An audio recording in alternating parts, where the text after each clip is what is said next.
जय Hind defence aspirants, welcome back again. This is Divyanshu Pandey. Indian Coast Guard यानी कि भारतीय तटरक्षक बल आज 1 फरवरी 2024 को अपनी 48वीं वर्षगांठ मना रहे हैं। तो चलिए जानते हैं कि इंडियन कोस्ट गार्ड 1 फेब को क्यों अपनी एनिवर्सरी मनाती है और 1 फरवरी 2024 को इनके लिए क्या है खास। शुरुआत करते हैं आज के सेशन की।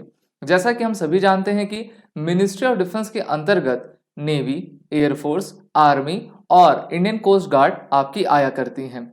और जब भी किसी भी हमारे बल का गठन उस दिन को होता है तो हर साल उसकी एनिवर्सरी उसी दिन पर आपकी मनाई जाती है। तो इनका गठन आज से 48 वर्ष पहले 1 फरवरी को आपका हुआ था। इस कारण से पूरा भारत इनको बधाइयां भी दे रहा है। भारत के प्रधानमंत्री श्री नरेंद्र मोदी ने भी इनको अपने तरफ से शुभकामनाएं दी और भारतीय तटरक्षक बल किस प्रकार से आगे बढ़ता रहे इसके संबंध में सभी डिपार्टमेंट और मिनिस्ट्री के द्वारा जो है इनको बेस्ट विशेस दी गई हैं। इसी के उपलक्ष्य में इंडियन कोस्ट गार्ड अपनी मोटरसाइकिल रैली भी आपका कंडक्ट कर रहा है। अगर बात करते हैं हम इंडियन कोस्ट गार्ड की, तो देखिए इनकी इस्टेब्लिशमेंट 1 फेब 1977 को आपकी हुई थी। इसलिए हर साल 1 फरवरी को इनकी वर्षगांठ मनाई जाती है और पार्लियामेंट ने कोस्ट गार्ड एक्ट 1978 को आपका पास किया था। तो एक्ट के साथ संवैधानिक रूप से इनकी फॉर्मेशन की गई थी। जब 1971 का युद्ध हुआ था भारत पाकिस्तान का, तो उसी समय से हमको ये ज़रूरत थी कि हमको इंडियन कोस्ट गार्ड का भी गठन करना है और उसके बाद 6 साल के बाद इनका आपका गठन किया गया है। इंडियन कोस्ट गार्ड ने जब से इनकी स्थापना हुई तब से लेकर अभी तक इन्होंने 11,500 लाइव्स को आपकी बचाया हुआ है। और since its inception to December 31st, 2023, it carried out 3,899 search rescue operations, 8,012 sorties and 453 medical evacuation at the sea। तो वयम रक्षामा की इस मोटो के साथ ये आगे बढ़ रहे हैं और भारत की सुरक्षा में आपके तत्पर हैं।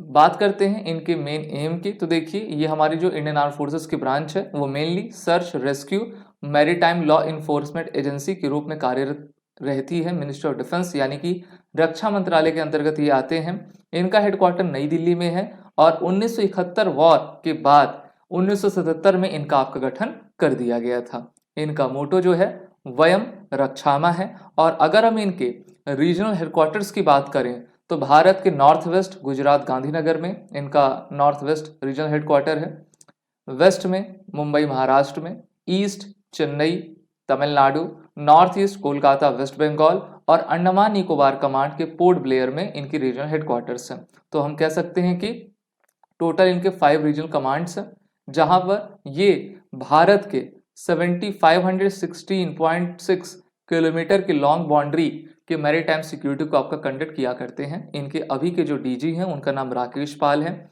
इनका फंक्शन हम सभी जानते हैं कि प्राइमरी ड्यूटी यही रहती है कि कोई भी किसी भी प्रकार की इलीगल एक्टिविटी है तो उसको रोकना। उसमें आपका स्मगलिंग आता है। बहुत सारे देश, जो हमारा सबसे अच्छा प्यारा पड़ोसी देश पाकिस्तान है, उनके माध्यम से स्मगलिंग करवाई जाती है। आपने भारत में 26/11 का हमला तो देखा ही था। वहां से 10 आतंकवादी भारत के मुंबई में आ गए थे और उन्होंने काफी आतंक इसमें मचाया हुआ था। तो इंडियन कोस्ट गार्ड को fast patrol vessels, offshore patrol vessels, helicopters, ये सभी चीजें दी गई हैं जिससे कि वो काफी बेहतर तरीके से वर्क आपका कर सके और भारत के EEZ यानी कि एक्सक्लूसिव इकोनॉमिक जोन तक जो है, जो टेरिटोरियल वाटर्स हैं हमारे, वहां पे हमारे मैरीटाइम सिक्योरिटी कर पाए।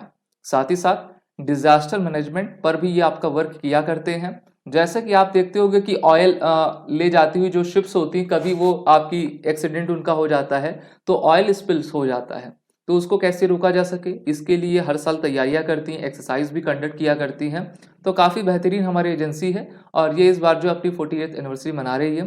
प्रधानमंत्री नरेंद्र मोदी ने सागर इनिशिएटिव आपका लाया था जिसका फुल फॉर्म है security and growth for all in the region. इसके तहत इंडियन ओशन रीजन में जितने भी हमारे नेबरहुड फ्रेंडली कंट्रीज हैं उनके साथ मिलकर हम जो है अपने सी को, ओशन को जो है समृद्ध रख सकें, उसको सिक्योर रख पाएं। तो इसमें जो है हमारे इंडियन कोस्ट गार्ड की भूमिका सबसे अधिक रहती है। तो SSB क्रैक एग्जाम की तरफ से भी और आपके तरफ से भी हम जो है इंडियन कोस्ट गार्ड को हार्दिक शुभकामनाएं देते हैं कि इसी तरीके से वो आगे भी कार्य करती रहें। आप सभी defence aspirant SSB crack exam के इंटरव्यू मास्टर ऑनलाइन कोर्स और रिटन कोर्सेज में एनरोल होकर आने वाली तैयारी जरूर करें। वॉरियर 10 कोड का यूज कर लें, जिससे कि आपको जो है 10% फ्लैट डिस्काउंट मिलेगी। जय हिंद। अगर आप एक डिफेंस एस्पिरेंट हैं और SSB interview, NDA, CDS, AFCAT जैसे एग्जाम्स के लिए प्रिपेयर कर रहे हैं तो आप एसएसबी क्रैक एग्जाम्स के कोर्स को चेक करना ना भूलें। आप हमारी लर्निंग एप्लीकेशन को गूगल प्ले स्टोर से भी डाउनलोड कर सकते हैं।